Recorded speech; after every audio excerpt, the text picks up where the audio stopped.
Hello, everybody, and welcome to the Fantasy Roundup on bet.nola.com. Zach Ewing here along with Spencer the Guru Urquhart, and we are here for your Week 10 fantasy football action. We're going to talk some waiver wire pickups, some DFS values like we always do. Of course, we also have Odell Beckham Jr. news to talk about, or it's not really news yet. He hasn't picked a team yet. I don't want to say that, but we can at least speculate. Also, some Josh Reynolds news is out there. Nick Chubb has COVID, so it never ends. Last week was especially big with between Aaron Rodgers being out and Kyler Murray being out, and everybody else sort of having to scramble. But Spencer, it's every week. Yeah, it's a battle every week, no doubt about that. So for all our season-long fantasy players out there, just got to stay the course and just got to keep battling each week. And for our daily fantasy players, just got to keep up with all this. I mean, daily too. I mean, season too, you got to keep up with the news. But for DFS especially, it's like things change every day, especially with the COVID stuff. Yeah, we'll talk about it in a little bit. But if the DFS winners in the big contests, I guarantee you they all had James Conner in their lineup. And part of that is because they're paying attention to the news. Kyler Murray's out. DeAndre Hopkins is out. And somebody's got to get those yards for Arizona, right? And so James Conner went off, and he was a DFS winner, and he was winning weekly matchups if you happen to start him. I mean, he was the MVP fill-in. We're also going to talk just very, very briefly about fantasy basketball because I'm still mad about it. And Spencer beat me last week at like 1,600 and something to 1,500 and something, like the highest scoring matchup in the league by far so far. And it's only week 3, but like two of the highest scores of the year so far, and happened to be against each other. And Spencer got me at the end. So congratulations. Take a victory lap. Oh, I will. That was an epic battle. That was one of the funnest fantasy basketball matchups I've been in a good while. So hopefully meet again in the playoffs. Yeah, I'll see you in April. It's all right. I'll see you in April. That's a long way off. Right now, we're coming into the second half of the NFL season, and we're already been in the second half of the fantasy football season because the playoffs starting around week 15. So we're already through 9 of 14 weeks, and so it's getting to be crunch time, and it's going to be interesting.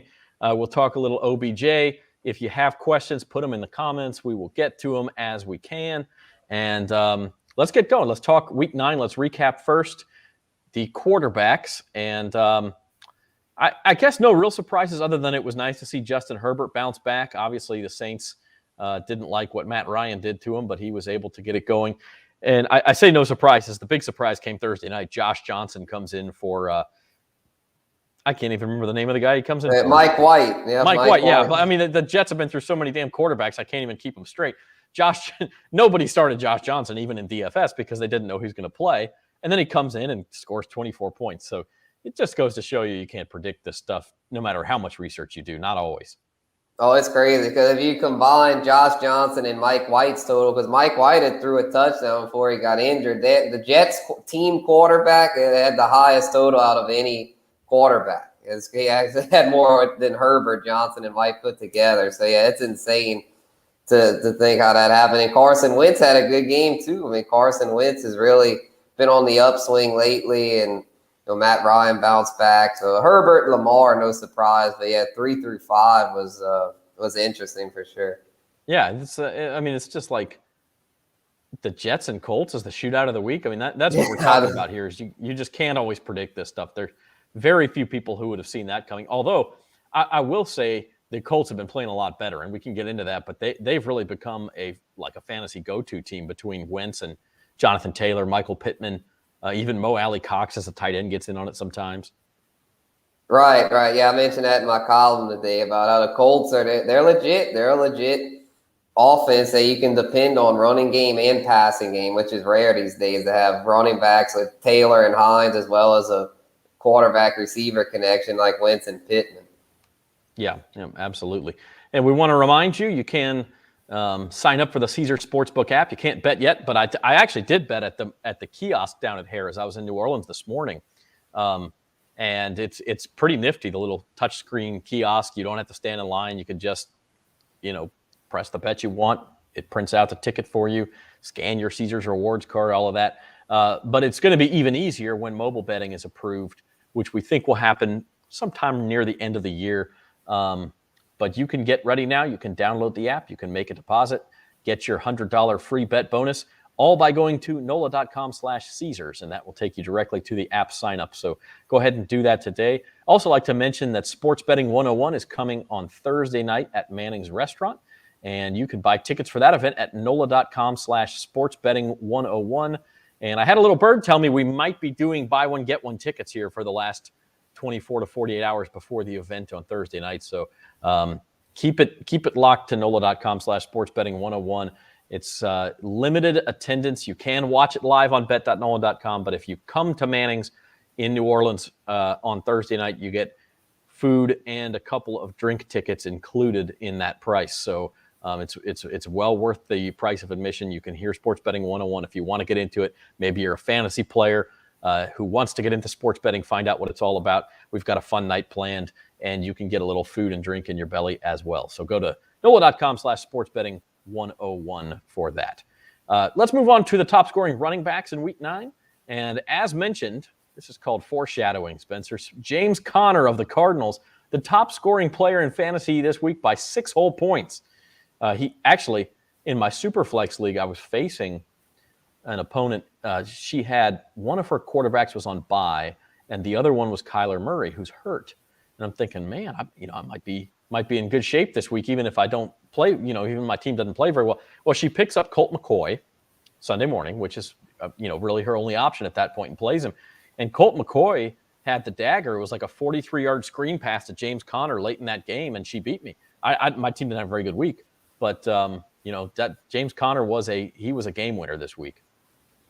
Right on. Yeah, he was. That's a tough way to lose. As a Colt McCoy, you're thinking that'd be McCoy's screen pass, man. Whew. God dang, I think it'd be a struggle all the way around for that offense. But they weren't struggling at all. They went and not only did well on offense, but they beat the 49ers pretty convincingly. That was a surprisingly strong effort there. And I looked up at the score. I was like, man, this is wild. I was not expecting that. And that was unexpected. But the other 4 here are pretty expected, other than Nyheim Hines. I'd say it was Colts had a great running night against the Jets' poor run defense, and then Chubb and Mixon, when healthy, are RB1s for sure.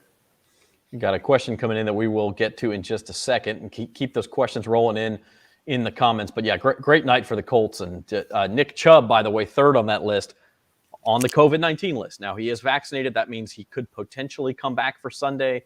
He needs back-to-back negative tests, or not back-to-back, but they have to be 24 hours apart, I believe, is the rule. And Kareem Hunt's already on IR. And so if Chubb is out, you've got to look out for Dearness Johnson. If people threw him back into the pool, we saw what he could do a couple of weeks ago when he was sort of their featured back in that Thursday night game.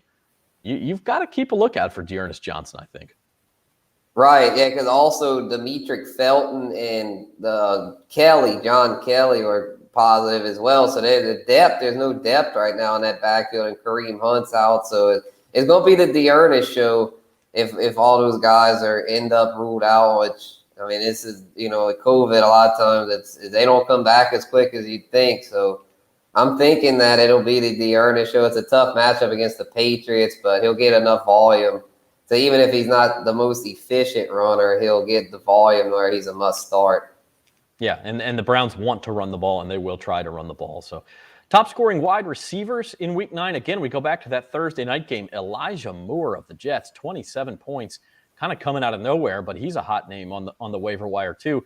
And then you go down a little bit without Calvin Ridley. How do you feel about Olamide Zaccheaus of the Falcons? He was a Saints killer on Sunday, but what about for fantasy going forward, Spencer?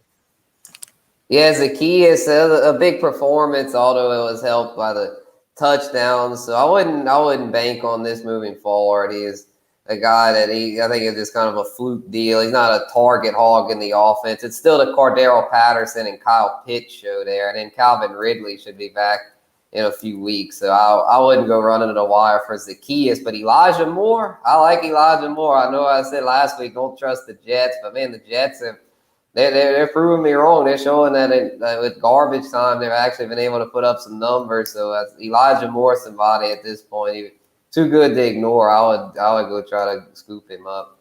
It's crazy. We talked last week. Michael Carter is really the only guy you can trust in the Jets offense. And then he was the only one who didn't have a huge game on Thursday night. Like, he was okay. He was 9 points or something. But it's everybody else. It's Elijah Moore, it's Josh Johnson, it's Jamison Crowder, anybody else in that Jets offense. As for tight ends, it was like the reunion show before the Monday night game. The top 3 tight ends were Kittle, Kelsey, and Waller, just like it was like every week last year or 2 years ago.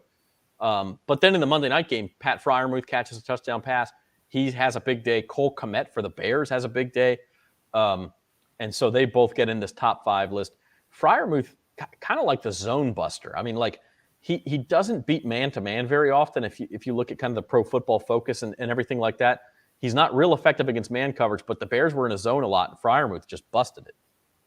Right. Yeah, he did really well. He's becoming a favorite red zone target for Big Ben, and rightfully so. He's a big body, big target who's showing that he belongs in this league. He's been not too far behind Kyle Pitts. It's the best rookie tight end. It's been a nice year for rookie tight ends, and with Eric Ebron out for the foreseeable future, I think Freiermuth's going to be able to keep this up, and he's somebody that if he's still floating, he's picked up in a lot of leagues, but I know he's still floating in a decent amount. So if he's still floating and he need a tight end, get him now before he's picked up in well over 30, 50. He'll be picked up in 80% of leagues if he keeps this up. Yeah, I think so. I mean, at this point, you got to consider him at least a low-end tight end number 1. So if you need a tight end, go get him, because if he's out there, he won't be for very long.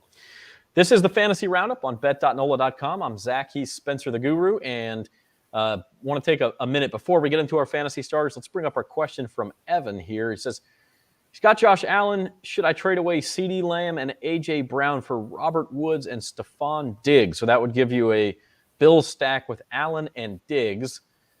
Losing a couple of pretty good receivers there. What do you think here, Spencer? I think I'd keep the 2 he has. I would keep CD and A.J. Brown, because with the way the Bills' offense has been, even when it's rolling good, it's been more spread out. It's not been just the Stephon Diggs show like last year. And I feel like Robert Woods is a downgrade compared to CD and A.J. Brown. So I would keep CD and A.J. Those are both WR1s. Woods is more of a WR2. And even Diggs, I think will finish close to WR1 status, but so far he's been more of just a 2. So I wouldn't chase the stack here. I'd keep who you have.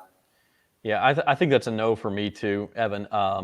Just looking at it, I know CeeDee Lamb didn't have a good week last week, but he's been pretty good for Dallas. And the thing about Buffalo is they're starting to get the same kind of treatment as the Chiefs. They're starting to get that sort of cover 2 shell look where teams don't want to get beat by the big play. They're making Josh Allen dink and dunk. And we'll see if Josh Allen is more patient with that than Patrick Mahomes has been for the Chiefs. He wasn't on Sunday. I mean, he turned the ball over 3 times. But even if he is, I feel like that downgrades Diggs just a little bit, because he's going to be your deep ball threat, and you may see more to the tight end or more to a Cole Beasley, maybe even a Emmanuel Sanders. So I think I'd stand pat if I was you there.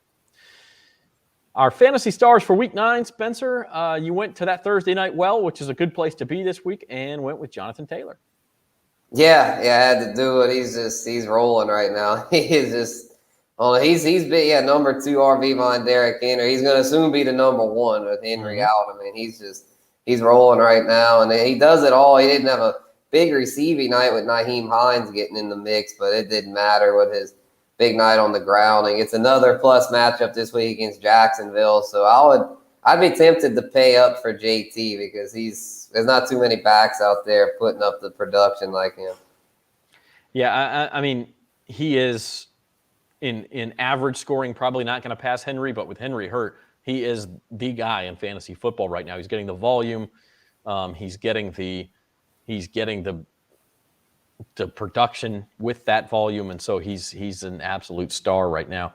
And you talk about Alvin Kamara or Dalvin Cook. Dalvin Cook's been banged up. There are reports right now that Alvin Kamara is banged up, and I don't know that it's going to keep him out or anything against Tennessee. But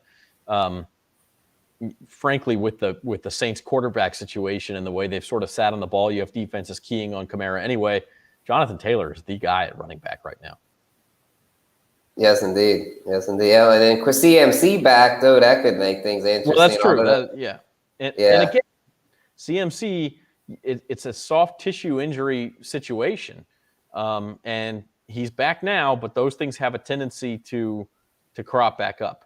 So I'm just keeping an eye here. We will talk about Odell Beckham here in a few minutes, but just keeping an eye to make sure that there is no breaking news on him at this point. So my fantasy star for week 9, we talked about him already, James Conner, 40.3 fantasy points, 96 on the ground, 77 on 5 catches, 3 total touchdowns. He's only the 3rd running back to pop a 40 this week or this year. In fact, I think he's the 3rd player, period, to pop a 40. I might be missing a wide receiver, but Derrick Henry and Aaron Jones both went over 40 back in week 2. But since then, you got to wait till James Conner. And this was, like you said, pretty unexpected, Spencer. James Conner's only owned in 80% of leagues, and I would imagine probably only started in maybe 30 or 40% of them, depending on who was on bye weeks and what injury fill-ins you needed. But it turns out that leaving Pittsburgh was hardly the end of James Conner's relevance. Right, which I was surprised big time by this because I was thinking Chase Edmonds was going to be the lead guy in Arizona. I mean, he did get hurt, though. That's what opened things up for Conner. And it's the outlook's looking bright for Conner moving forward because Chase Edmonds has a high ankle sprain. He'll probably be out the next 3 or 4 weeks. So I would expect RB1 production from Conner moving forward. If you have him, then definitely keep him. Don't trade him away because he's going to be in line for some big weeks coming up. Yeah, I mean, you unless you have a bunch of depth at running back and you're getting something really good back for him, he's a must start right now. This is the Fantasy Roundup on bet.nola.com. If you have questions for Spencer the Guru, leave them in the comments, and we'll get to them as we go through. We're going to turn our attention now to Week 10.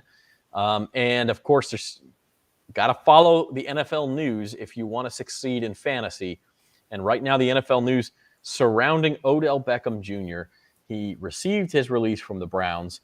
Just in the last hour or so, he has officially cleared waivers. That means he's a free agent, free to sign with any team, be a lot cheaper than he was if you claimed him on waivers. And so there's teams that can fit him under the cap. Of course, the New Orleans Saints are one of those who could use a wide receiver. There was a report today that his preferred destination is now Green Bay to go be Devontae Adams, I guess, number 2 wide receiver. Or really, in that case, Aaron Rodgers would have 2 number 1 wide receivers whenever Aaron Rodgers comes back. There's still a possibility he's out another week. And then the COVID issues. Aaron Rodgers may not be back. Nick Chubb is out. You mentioned Demeric Felton is also out for Cleveland. And we'll have to see. But when you look at this news, and then the other one, Russell Wilson expected to be back, or at least a chance to be back for the Seahawks in Green Bay this week. So that would obviously be a quarterback start if you held on to him, and then that would upgrade a DK Metcalf, a Tyler Lockett, and anybody in that Seattle offense. So, Spencer, when you hear that round of news, what are you keeping an eye on this week? Yeah, definitely, keep an eye on the active, inactive stuff to make sure you guys are good. Kyler Murray and DeAndre Hopkins are some other ones that throw in that mix, make sure that they're ready to go. They should be, but you never know if their injuries linger. Could be another Colt McCoy week. If they're playing the Panthers, they definitely not going to want to rush them back, considering how the Panthers have struggled. And as far as OBJ's next destination, I think it'll be decided probably by tomorrow, if I had to guess, because if he's going to play this week, he's going to have to sign here relatively soon in order to know the playbook, in order to get involved in just even a little bit. Like, he's probably not going to be involved very heavily this week because, these NFL offenses are pretty complex, but I would think he'll have his home decided by tomorrow. And if I had to pick where he'll go, I'm thinking probably the Packers as of now, because that's where he wants to go, and I'm sure Aaron Rodgers is really going to push for it. So I'm thinking the Packers, but it wouldn't shock me if he ends up elsewhere, considering that I don't think the Packers are going to be super gung-ho about it. But if Rodgers can convince them, then I think it'll work out. I'm not sure Aaron Rodgers has a whole lot of things he can say right now because he's in his own pickle and has gotten himself in situation where he could possibly be facing a suspension. I don't know. Yeah, that's a good point. It's a messy situation. Be mad at him with all the. Yeah, it's Aaron. It's a messy situation because, like you say, he's Aaron Rodgers. He is that franchise right now, and he is your best chance at going to the playoffs and winning a Super Bowl And so if he wants another weapon, if you're going for broke this year, give him another weapon, right? Like, and let what happens happen after that. Flags fly forever. So if you can go win a Super Bowl because you added Odell Beckham Jr. and have him on one side and Devontae Adams on the other side and Aaron Rodgers throwing darts all over the place, I mean, who are we to say no? It seems like a good fit from a fantasy perspective. We also heard Vegas early in the process might be a decent fit. They signed Deshaun Jackson, and then you have the Saints. And the Saints, obviously, the quarterback situation is not ideal. If you're a wide receiver, am I going to go catch balls from Trevor Siemian and Taysom Hill? But Siemian looked fine on Sunday. I mean, he doesn't have any receivers. And New Orleans is the one place where OBJ comes in, and he is immediately, legitimately the number one target in that offense. Where would you put his value rest of season if OBJ comes to New Orleans? Yeah, that's an interesting proposition. That would honestly be his best bet for fantasy because with Green Bay, he'd be the number 2 behind Devontae Adams, and we all know that Adams is the target hog there in Green Bay. So I'm thinking the Saints might actually be his best spot for fantasy because Michael Thomas is out for the season, so you won't have to worry about him coming back and taking targets. So Odell in black and gold, while it might be a little turbulent. Sean Payton's going to have to make sure he stays in line. But if Payton can reel him in, then I think he'll be pretty good for fantasy because he'll be able to stretch the field and hopefully be more reliable than Kenny Stills as far as holding on to the football and getting open. So I'm thinking he'll be a flex with WR2. There's a little bit of vinegar in your voice when you talk about Kenny Stills and dropping the ball there. Oh yeah, man, that game. Ooh, yeah, there, Callaway, Troutman. Come on, guys, I gotta catch some things. I mean, that was tough to watch. But yeah, hopefully Beckham, if he would come, would at least be a serviceable flex play with WR2 upside, putting up consistent production. But I don't know. It's just the whole thing's got me frustrated, to be honest. Yeah. Well, but I mean, listen, that's why the Saints have to be interested. He's a New Orleans native. Yeah. He went to LSU. Listen, and you're desperate for that position. Yeah, is he a model citizen and is always going to sit quietly in the corner and keep his mouth shut and be a good boy? Not really. He's not. But at the same time, has he ever been in serious trouble? No.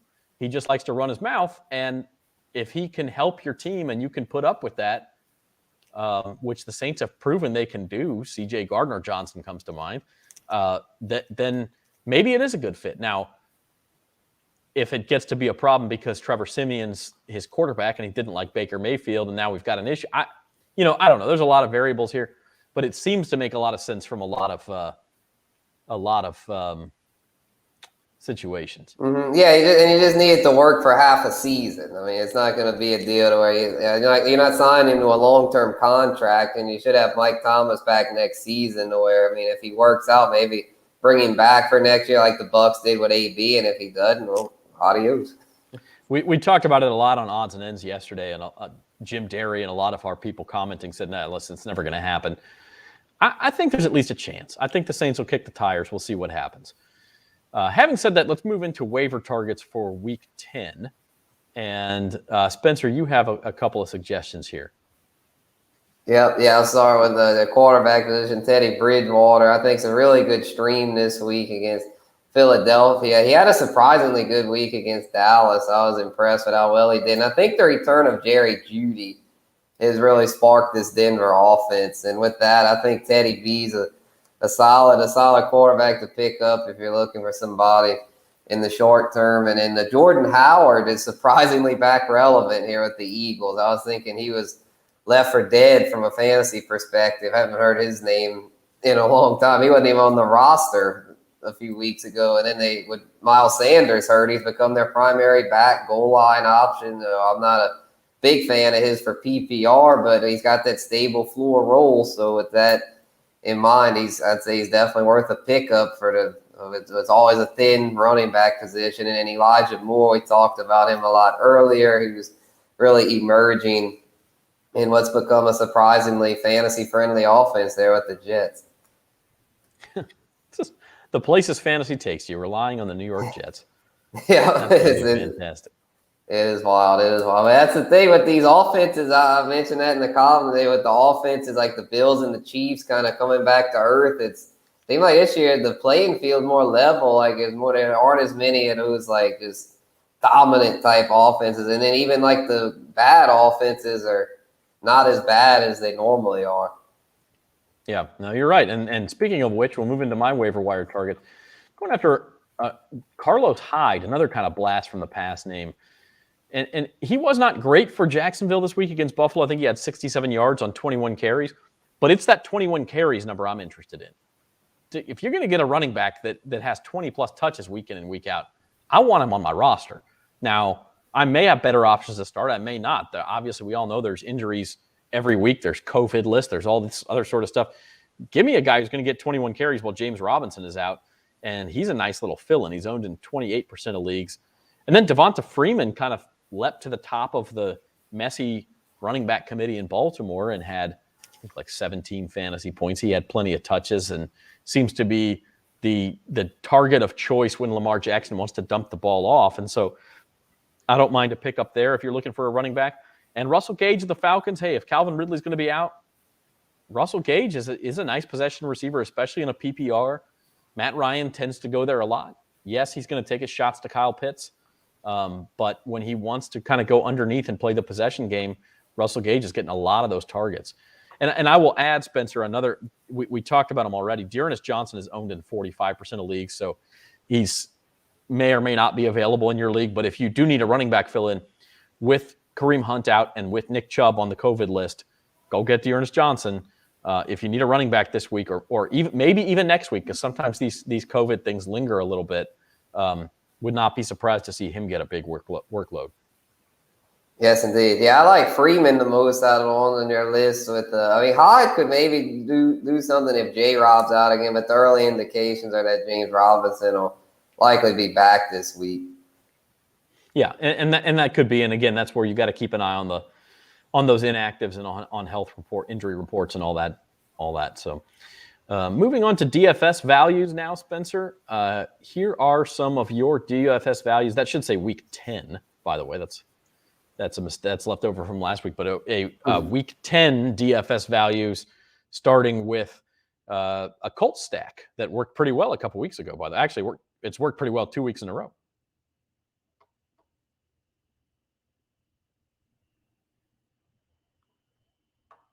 And it looks like we lost Spencer. So those are his DFS values. He has that Colts stack. Wentz threw a couple of touchdown passes to Michael Pittman 2 weeks ago. And then again, they hooked up a bunch of times in that Thursday night game. So continuing to ride that train there. And then I'll have to ask Spencer when he gets back on. Melvin Gordon of the Broncos. Interesting. It's a cheap pick, but might be some value there. And then Pat Freiermuth, one of Spencer's favorites. Almost a free space. Spencer, you back with us? Sure am. Yeah, sorry about that. Not sure what happened there. All good. Technology is a cruel master. Yes, indeed. Yeah. So anyway, we're saying. Pat Freiermuth he almost seems like a free square for $3,900. Like you got to have him in some of your lineups. Yeah, I noticed that. I was like, man, what a great value there with him and in that Colts stack. I really like this week. I definitely don't trust the Jags defense. I think that was a fluke against the Bills. So, but yeah, Freiermuth, oh man, what a great value at $3,900 against in a good matchup against Detroit. Yeah, absolutely. And then tell us about Melvin Gordon and what you see there. Yeah, I noticed Melvin Gordon's a really good value right now because he's somebody that, while he's not a popular choice among fantasy enthusiasts with Javonte Williams there, and Javonte just had a big week too. Both guys did well, but the bottom line is Melvin Gordon is delivering consistent production week in and week out and has that goal line role on lock. Like I mentioned earlier with Jordan Howard, having that goal line role is still a very important thing in fantasy, especially for running backs. And Gordon's clearly got that. He scores it. He's kind of like James Conner. He's like a veteran that, while he's not super flashy, he gets that touchdown almost every week. And at 5,300, he's a perfect guy to just plug in your RB2 spot and it should deliver solid production and has a good matchup this week. And that, of course, allows you to pay up at RB1 or some other spot if you take a couple of these values and then fill in your lineup around him. That's how you win in DFS. Before we keep going, shout out to Douglas. I just saw him drop a comment for us. His first job was a paperboy for the Times-Picayune. So, Douglas, hope that left arm is still in good shape, man. We might need some more of you. But we appreciate the comment there. Moving on to DFS values. My DFS values for Week 10. Maybe a little bit of a controversy here. I'm taking Trevor Lawrence of the Jaguars. I happen to think that at $5,300 against the Colts, it's another game that could turn into a shootout. The Colts have followed the same script about 3 weeks in a row. Get out to a big lead, and then the other team starts storming back. And they've been able to win some of those games, but the common denominator is that the opposing quarterback is putting up big numbers. And if Josh Johnson can do it for the Jets against the Colts, by golly, Trevor Lawrence could too. Added bonus, he gets some rushing yards. I know he hasn't been spectacular yet, but he has been serviceable. And this could be the week where he busts out and wins you some money in DFS. He does have a low ankle sprain. He left briefly against the Bills and came back. It's possible that limits his running ability, so watch the injury report. If he's limited or being held out of practice, that might be a sign the rushing yards might not be there. But at $5,300, to me, worth a flyer anyway. And then a couple of other picks I really like. Aaron Jones, only $6,900. Even if Aaron Rodgers is back, Aaron Jones is probably worth that price. The Seahawks have struggled to defend the run this year, but especially if it's Jordan Love again, Aaron Jones got a ton of work, and he seems like more like an $8,000 running back to me, and he's priced just below $7,000. So I like Aaron Jones there. And Marquez Callaway, that's a little bit of a dart throw. Again, maybe depends on if OBJ is there, but the Titans have struggled to defend opposing wide receivers. He is, I guess, nominally the top wide receiver in this offense. And if there is a wide receiver who's going to get yards for the Saints, I think it's Callaway. And then Tyler Conklin, another matchup play, real cheap value here. Had a big week last week. Chargers tend to struggle against tight end, Spencer, so I like Tyler Conklin. Yeah, Conklin's been pretty consistent. He's just yet to have that breakout type game. But yeah, I definitely think this could be the week. This could be the week. It's coming, I feel like, because he's getting targets, and targets usually lead to production. So hopefully he'll start finding the end zone. That's what's been holding him back. He's a big dude, big tight end. So I think him and Freiermuth are once again great values. They were great values last week, and they get them for the low now before their prices spike up. Yeah, because it will be coming. So a couple of sort of free squares there on tight end allow you to spend up at the other positions if you're playing DFS. Y'all, this is the Fantasy Roundup on bet.nola.com. It's brought to you by Caesar Sportsbook. I'm Zach. He's Spencer. Drop questions in the comments if you have them. We'll get to them at the end of the show, which is coming around the corner rapidly here. We're ready to talk sleepers. It's a familiar name in the sleeper category, Spencer. You're going back to the Rashad Bateman well. Oh yeah, I'll definitely have to, because he's so slept on. Like he might be the most slept on young receiver right now, because I know he's yet to have like that huge 20-point outing, but I feel like it's on the horizon, and he's getting targets. He's getting good reps there. He's a starter already in the Ravens offense, which is a really high-powered attack. Will become a pass-first offense with all their running backs being banged up. So I think Bateman is, once again, in that sleeper discussion, I would flex him this week. The Thursday night game against Miami. Miami struggled defensively this year, so I think Bateman, this could be the week. And I like Elijah Moore had his big breakout last Thursday. This could be Bateman's coming out party. Yeah, it definitely could be, and I still say he's worth a roster spot. If you're looking at bye weeks or injuries or something, put him in the flex, see what happens. And even if you're not, maybe he's one of those guys who really pops off this week.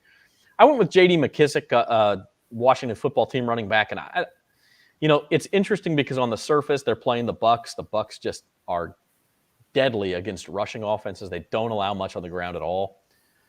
But having said that, if Antonio Gibson's still banged up, probably won't get much. McKissick is the guy that you dump off to, and if Washington is trailing Tampa Bay, which we expect could easily be the case because that's a 9.5-point spread right now. McKissick's going to get targets. He's going to get catches in a PPR format. I think he racks up some points. Just the type of guy you wouldn't necessarily think of right off the bat. Yeah, that's a good point, especially considering how well Tampa defends the run. I don't see Gibson doing a whole lot in this one. So I think McKissick he's outpaced Gibson before this season with Gibson still kind of banged up with the injury, with the lower leg injury. I think there's a good chance McKissick outpaces him this week. So that is the definition of a sleeper right there, a guy you don't really think of, but hey, he could be the guy who kind of comes out and has a big week kind of out of nowhere. Sort of like James Conner did this week, right? Spencer, any final thoughts as we head into week 10? I mean, it's like this every year in fantasy football, but it seems to me that this year especially, I guess you got to throw last year with all the coronavirus stuff going on. You have to pay such close attention to what's going on. I mean, there's very few plug-and-play players out there anymore where you can just, oh, yeah, hey, my lineups, 8 of my 10 spots are set every week, and I just need to go look at who I want to play at flex or wide receiver 3 or whatever the case might be. Like, it seems like this year, at least in my leagues, you've got to almost check every single position, make sure the guy's not hurt, see if there's a better option out there on the bench because, Saquon Barkley has been hurt, Christian McCaffrey's been hurt, Nick Chubb's been hurt. It just seems like there's a lot of legwork to be done this year.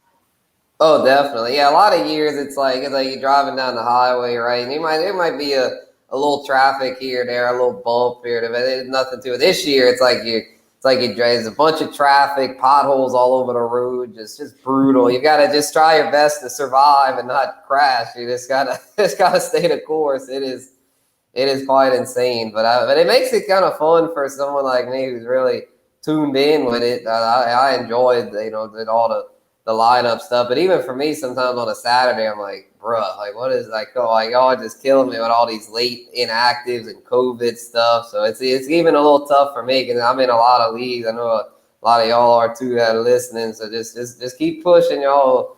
Just keep having fun with it. It's a wild year, but we'll get through it, hopefully with some cash on the other side.